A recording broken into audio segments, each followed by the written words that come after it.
Hello दोस्तों, जैसा कि आप सभी जानते हो कि अभी हम एनसीईआरटी सार संग्रह के भौतिक विज्ञान के सभी प्रश्नों को हल कर रहे हैं। तो इसी श्रृंखला में हम लोग आगे चलते हैं और आज हम लेकर आए हैं इसका पार्ट 2। तो चलिए देखते हैं इसमें कौन कौन से वन लाइनर क्वेश्चन बन रहे हैं। इससे पहले हम लोगों ने मापन पढ़ लिया था, अब हम पढ़ेंगे यांत्रिकी। तो देखते हैं यांत्रिकी में कौन कौन से वन लाइनर शॉर्ट क्वेश्चन बनते हैं एनसीईआरटी से। शुरुआत करते हैं। प्रक्षेप्य गति को दीर्घतम परास प्राप्त करने के लिए अधिकतम कितने कोण की आवश्यकता होगी? तो ये होगी 45 डिग्री के कोण की। मनुष्य जब नदी के किनारे नाव से बाहर कूदता है तब नाव पीछे की ओर प्रतिक्रिया के कारण हटती है। यह क्वेश्चन यहाँ ऐसे पूछ लिया जाता है कि मनुष्य जब नदी के किनारे नाव के बाहर कूदता है तब नाव पीछे किस क्रिया के कारण हटती है? तो ये हटती है क्रिया प्रतिक्रिया के कारण पीछे।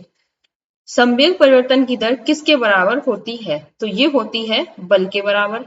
न्यूटन का प्रथम नियम किसे परिभाषित करता है? ये परिभाषित करता है जड़त्व को। प्रक्षालन मशीन का कार्य किस सिद्धांत पर आधारित है? तो ये आधारित है अपकेंद्रीय बल पर। सड़क पर चलने की अपेक्षा बर्फ पर चलना कठिन क्यों है? बर्फ पर चलना कठिन इसलिए है क्योंकि बर्फ में सड़क की अपेक्षा घर्षण कम होता है। ऊर्जा संरक्षण से क्या आशय है? ऊर्जा का न तो सृजन किया जा सकता है और न ही इसे नष्ट किया जा सकता है। अंतरिक्ष से गिरता हुआ पिंड पृथ्वी के वायुमंडल में प्रवेश करने पर क्यों जल उठता है? तो ये जल उठता है वायु के घर्षण के कारण। ग्रही पिंडों की परिक्रमण प्रगति यानी कि ग्रहों द्वारा सूर्य की परिक्रमण में प्रभावी बल है।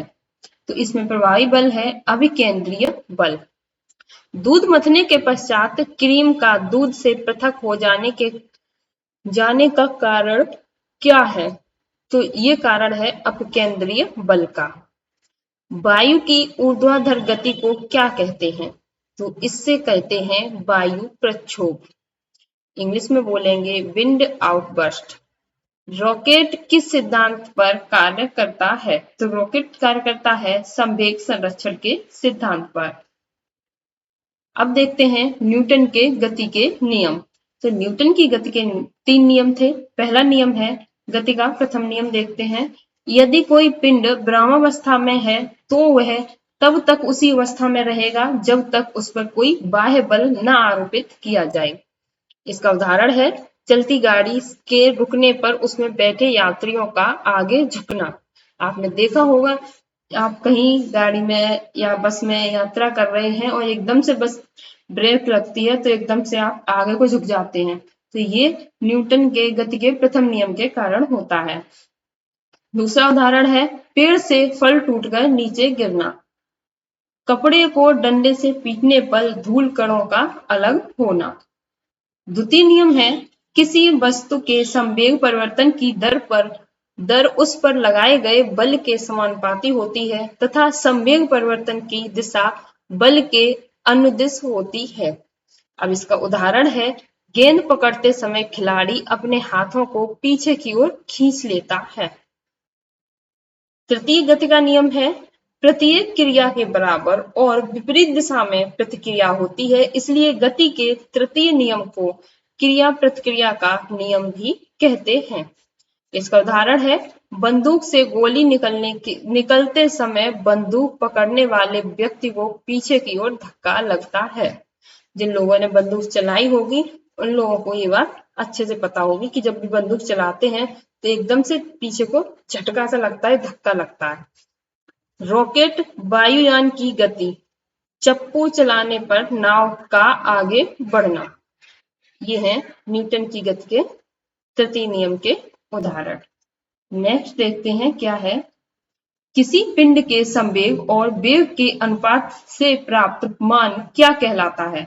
तो ये कहलाता है द्रव्यमान। त्वरण ज्ञात करने का प्रमुख सूत्र है, तो ये है A बराबर V minus U upon T। यहाँ पर a बराबर त्वरण, b बराबर अंतिम वेग, u बराबर प्रारंभिक वेग और t बराबर समयांतराल है। तेल से अंशतः भरा हुआ टैंक समतल सड़क पर एक समान त्वरण से जा रहा है। तेल का मुक्त पृष्ठ कैसा होगा? तो तेल का मुक्त पृष्ठ होगा परवलयी वक्राकार। एक समान वृत्तीय गति पर त्वरण सदैव उपस्थित रहता है। किसकी उपस्थिति के कारण ब्लैकबोर्ड तथा कागज पर लिखना संभव है? तो ये संभव है घर्षण के कारण। सरल आवर्त गति के दोलन में किसकी आवश्यकता होती है? तो इसमें आवश्यकता होती है प्रत्यास्थता एवं जड़त्व दोनों की। कमानी तुला किस सिद्धांत पर कार्य करती है? तो ये कार्य करती है हुक के नियम पर। जब एक कार की गति 2 गुनी कर दी जाती है तब उसको उतनी ही दूरी में रोकने के लिए ब्रेक बल कितना लगाना होगा? तो उसे लगाना होगा 4 गुना ब्रेक बल। जेट इंजन किस सिद्धांत पर कार्य करता है? तो ये कार्य करता है रेखीय संवेग संरक्षण के सिद्धांत पर। अब यहाँ देखते हैं प्रथम श्रेणी के उत्तोलक 3 होते हैं, प्रथम श्रेणी के, द्वितीय श्रेणी के और तृतीय श्रेणी के। तो प्रथम श्रेणी के उत्तोलक क्या क्या है? ये हैं कैंची, हैंडपंप, साधारण तुला, प्लास। द्वितीय श्रेणी के उत्तोलक हैं सरौता, नींबू निचोड़ने वाली मशीन। तृतीय श्रेणी के उत्तोलक हैं स्टेपलर, चिमटा, मनुष्य का हाथ। नेक्स्ट देखते हैं, अब हम गुरुत्वाकर्षण में पढ़ेंगे क्या क्या शॉर्ट क्वेश्चन एनसीईआरटी से बनते हैं। तो चलिए देखते हैं, पृथ्वी पर पलायन वेग कितना है? तो पृथ्वी पर पलायन वेग है 11.2 किलोमीटर पर सेकंड। यदि चक्कर लगाते हुए अंतरिक्ष यान से एक सेब छोड़ा जाए तो उसकी गति क्या होगी? तो उसकी गति होगी अंतरिक्ष यान के साथ साथ उसी गति से गतिमान होगा। अंतरिक्ष यात्री निर्वात में सीधे खड़े क्यों नहीं रह सकते? तो ये गुरुत्वाकर्षण की उपस्थिति के कारण। पृथ्वी के चारों ओर परिक्रमा कर रहा कृत्रिम उपग्रह गुरुत्वाकर्षण के विरुद्ध अपकेंद्री बल के प्रभाव के कारण नहीं गिरता है। एक भू उपग्रह किस बल के प्रभाव से अपने कक्ष में निरंतर गति करता है? तो ये करता है अपकेंद्री बल के कारण। चंद्रमा की सतह पर पलायन वेग, चंद्रमा की सतह पर पलायन वेग पृथ्वी की सतह की अपेक्षा कम होता है क्योंकि चंद्रमा की त्रिज्या पृथ्वी की त्रिज्या से कम है। भारहीनता की स्थिति किस कारण होती है? तो ये होती है गुरुत्वाकर्षण की शून्य स्थिति के कारण। एक लड़की झूले पर बैठी स्थिति में झूला झूल रही है, उस लड़की के खड़े हो जाने पर आवर्तकाल पर क्या प्रभाव होगा? तो इस पर होगा आवर्तकाल कम हो जाएगा। लोलक की लंबाई बढ़ जाने के कारण लोलक घड़ी गर्मियों में धीमी हो जाती है जबकि शीतकाल में तीव्र गति से चलने लगती है। हवा में लोहे और लकड़ी की समान भार की गेंद को एक समान ऊंचाई से गिराने पर क्या प्रतिक्रिया होगी? तो ये प्रतिक्रिया होगी लकड़ी की गेंद बाद में गिरेगी, लोहे की गेंद पहले गिरेगी। यदि वायु प्रतिरोध को नगण्य कर दिया जाए तथा एक समान आकार के लकड़ी, लोहा और मोम के टुकड़ों को समान ऊंचाई से पृथ्वी पर गिराया जाए तो सभी एक साथ पृथ्वी की सतह पर पहुंचेंगे। नेक्स्ट है, पृथ्वी के किस स्थान पर किसी पिंड का भार सर्वाधिक होता है? तो ये होता है ध्रुवों पर। पृथ्वी के केंद्र से ध्रुवों की दूरी कम होने के कारण ध्रुवों पर स्थित पिंड पर पृथ्वी द्वारा अधिक गुरुत्वीय आकर्षण बल आरोपित होगा, इसलिए ध्रुवों पर उसका भार पृथ्वी पर स्थित किसी अन्य स्थान से अधिक होगा। लिफ्ट में बैठे हुए व्यक्ति का भार कब सर्वाधिक महसूस होता है? तो ये महसूस होता है जब लिफ्ट त्वरित गति से ऊपर जा रही होती है। भूतुल्यकारी उपग्रह के परिक्रमण की अवधि कितनी होती है? इसकी अवधि होती है 24 घंटे की। यदि पृथ्वी और सूर्य के मध्य की दूरी 2 गुनी होती है तो सूर्य द्वारा पृथ्वी पर गुरुत्वाकर्षण बल क्या होता है? तो ये वर्तमान का 1/4 भाग होता है। लोलक की समयावधि किस पर निर्भर करती है? लोलक की लंबाई पर। पृथ्वी का गुरुत्वाकर्षण बल यदि अचानक लुप्त हो जाए तो इसका परिणाम क्या होगा? इसका परिणाम होगा पृथ्वी पर स्थित वस्तुओं का भार शून्य हो जाएगा, लेकिन द्रव्यमान अपरिवर्तित रहेगा। पृथ्वी की सतह पर जी का मान अधिकतम तथा चंद्रमा पर जी का मान पृथ्वी के गुरुत्वीय त्वरण का 1/6 होता है। पीसा की झुकी हुई मीनार गिरती क्यों नहीं है? इसका क्या कारण है? गुरुत्व केंद्र से जाने वाली ऊर्ध्वाधर रेखा तल के अंदर रहती है। यदि कोई वस्तु ऊपर से गिराई जाती है तो उसके भार पर क्या प्रभाव पड़ेगा? वस्तु का भार अपरिवर्तित रहेगा। जब हम भूमध्य रेखा से ध्रुवों की ओर जाते हैं तो जी का मान बढ़ता है। नेक्स्ट देखते हैं, चक्री झूले पर झूलते समय व्यक्ति को बाहर की ओर धक्का क्यों महसूस होता है? तो ये होता है अपकेंद्रीय बल के कारण। विभिन्न द्रव्यमान वाले दो पत्थर एक साथ किसी इमारत की छत से गिराए जाते हैं तो कौन सा पत्थर जमीन पर पहले पहुंचेगा? तो दोनों ही पत्थर एक साथ जमीन पर पहुंचेंगे। अब देखते हैं गुरुत्वाकर्षण एवं गुरुत्व के उदाहरण। तो ये हैं, सूर्य एवं अन्य ग्रहों के गुरुत्वाकर्षण के कारण ही सभी ग्रह लगभग वृत्ताकार एवं निश्चित कक्षाओं में सूर्य की परिक्रमा करते हैं। पृथ्वी के गुरुत्व एवं चंद्रमा के गुरुत्वाकर्षण के कारण ही चंद्रमा एक निश्चित कक्षा में पृथ्वी की परिक्रमा करता है। सूर्य, चंद्रमा एवं पृथ्वी के गुरुत्वाकर्षण की अंतरक्रिया के कारण पृथ्वी पर स्थित समुद्रों में ज्वार भाटा आते हैं। तो ये चैप्टर यहीं फिनिश होता है। अब आता है नया चैप्टर, पदार्थों के सामान्य गुण। तो देखते हैं, साबुन के बुलबुले का दाब वायुमंडलीय दाब से कम है अथवा अधिक? तो ये है अधिक होता है। स्वचालित हाइड्रोलिक ब्रेक किस सिद्धांत पर कार्य करता है? तो ये कार्य करता है पास्कल के सिद्धांत पर। बर्फीले क्षेत्रों में शीतकाल में जब झील की ऊपरी सतह का पानी बर्फ में बदल जाता है, फिर भी उसके अंदर रहने वाली जलीय जंतु जीवित रहते हैं, क्योंकि पानी का घनत्व 4 डिग्री सेल्सियस पर सबसे अधिक होता है। इस कारण झील के भीतर पानी नहीं जमता है।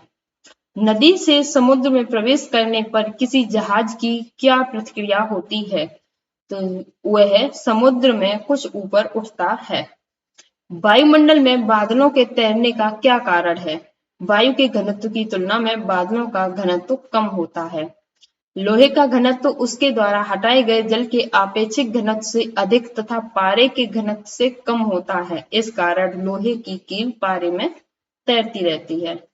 यहाँ क्वेश्चन ऐसे बनता है, लोहे का घनत्व उसके द्वारा हटाए गए जल के आपेक्षिक घनत्व से अधिक तथा पारे के घनत्व से कम होता है। इसका क्वेश्चन बनेगा कि लोहे की कील जल पर क्यों तैरती रहती है। नेक्स्ट क्वेश्चन है, पौधों की जड़ों से पर्णपातियों की ओर जल बढ़ने का क्या कारण है? तो इसका कारण है पोषकत्व। स्टोव में मिट्टी के तेल का बत्ती ऊपर चढ़ने का कारण क्या है? इसका कारण है पोषकत्व का गुण। अब तक ज्ञात पदार्थों में किस पदार्थ की प्रत्यास्थता सर्वाधिक होती है? तो ये होती है क्वार्ट्ज की। नेक्स्ट देखते हैं, जब किसी झील की तली से उठकर वायु का बुलबुला ऊपर सतह पर आता है तो उसके आकार पर क्या प्रभाव पड़ता है? तो उसका आकार बढ़ जाता है। किसी वस्तु की मात्रा बदलने पर उसके घनत्व पर क्या प्रभाव होगा? वस्तु का घनत्व अपरिवर्तित रहेगा। हवाई जहाज से यात्रा करते समय पेन से स्याही क्यों निकलने लगती है? तो ये निकलती है वायु दाब में कमी होने के कारण। नदी की अपेक्षा समुद्र में तैरना आसान क्यों है? क्योंकि समुद्री जल का घनत्व नदी के जल से अधिक होता है। समुद्र में पवन करते हुए बर्फ का पिंड पानी की सतह से 1/9 भाग ऊपर उठा हुआ होता है। इसलिए जब बर्फ पिघलती है तो पानी के स्तर में कोई परिवर्तन नहीं होता है। पृष्ठ तनाव का क्या कारण है? अणुओं के मध्य संसंजक बल। बैरोमीटर के पैमाने में अचानक गिरावट आने पर कौन सी मौसमी दिशा इंगित होती है। तो ये होती है तूफानी मौसम की दिशा। अपमार्जक मिलाने पर जल के पृष्ठ तनाव पर क्या प्रभाव पड़ता है? जल का पृष्ठ तनाव घट जाता है। फाउंटेन पेन किस सिद्धांत पर कार्य करता है? तो ये कार्य करता है केशकत्व के सिद्धांत। समुद्र तल पर एक वायुमंडलीय दाब का मान कितना होता है? तो ये होता है 1.013 इंटू 10⁵ पास्कल के। जल का सापेक्षिक घनत्व किस ताप पर सर्वाधिक होता है? तो ये होता है 4 डिग्री सेल्सियस तापमान पर। जल से भरी बाल्टी को हिलाकर छोड़ देने पर कुछ समय पश्चात जल अपने आप क्यों स्थिर हो जाता है? तो ये स्थिर हो जाता है श्यानता के कारण। धातु की शुद्धता ज्ञात करने में किस सिद्धांत का प्रयोग किया जा सकता है? तो ये किया जा सकता है आर्किमिडीज का सिद्धांत।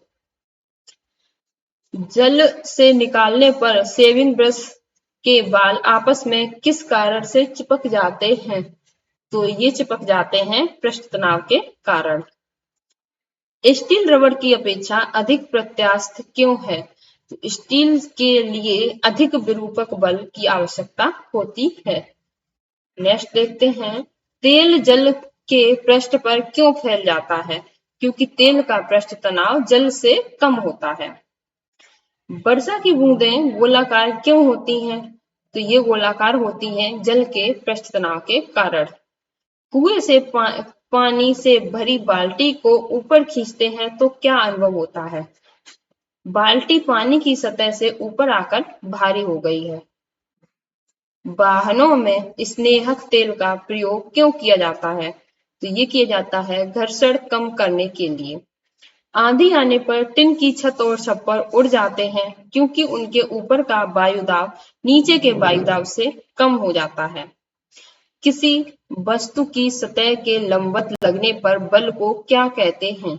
तो इसे कहते हैं प्रणोद। जल की श्यानता वायु से अधिक होने के कारण जल की तुलना में वायु में गति करना सरल है। तो ये थे आज के महत्वपूर्ण क्वेश्चन। अब नेक्स्ट क्वेश्चन देखेंगे हम अगले सेशन में। तो तब तक के लिए अगर आपको वीडियो अच्छी लगी है तो लाइक करें, ज्यादा से ज्यादा लोगों में शेयर करें और चैनल को सब्सक्राइब नहीं किया है तो सब्सक्राइब कर लें और अपनी पढ़ाई करते रहें।